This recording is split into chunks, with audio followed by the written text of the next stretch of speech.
इब्तदा है रब्बे जलील दे बाबरकत नाम तू जेड़ा दिलों के बेत खूब जानता है। वेखण वाली अखां सुनने वाले कन्ना तुहानू शफकत बारी मैं सदके मैं बारी दा सलाम पहुँचे। मेरे चैनल नू वेखण सुनन लाइक ते सबसक्राइब करने वाले सारे मेरे भरावां नू खुश आमदीद अजीज़ा ने मन। वो इवें को पिंड च बंदा आ तो माल डंगर रखदा ते माल डंगर रखण दा उन्होंने बड़ा शौक आ। शौक नाल उन्होंने सामना ते मुड़ उन्होंने दुध पीना। उन्होंने किसी आख्या भी यार डाची का दुध जिहड़ा है ना वो बड़ा शिफा वाला है।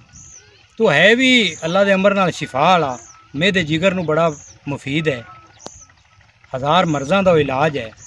उन्होंने शौक पैदा हो गया, उन्हें डाची लै आंदी, लियारी डाची लै आंदी, उन्होंने पट्ठा दत्था पावे बाहर अंदर फिरावे भी होंदी। वो एक दिन ना वो दुध चो के उस बाल्टी दे विच ते रखिया चा ते आप किसी हारे लग गया उत्ते। वो तो ना इकेरी अं चूहा आया, वो अगू बिल्ली, वो जिले चूहे बिल्ली नू वेख्या ना तो वो चवया इकेरी डरिया तो वो जा तो बाल्टी दे विच जा डिग्या।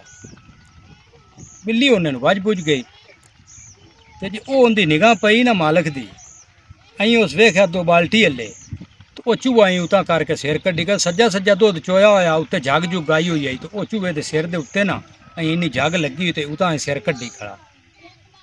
उन्होंने बड़ा गुस्सा, उस गल है हुण इत्थे ही रवी, मैं तेनू अपड़ना ते आके मैं तेनू आ चिट्टियां पग्गां बना लेना।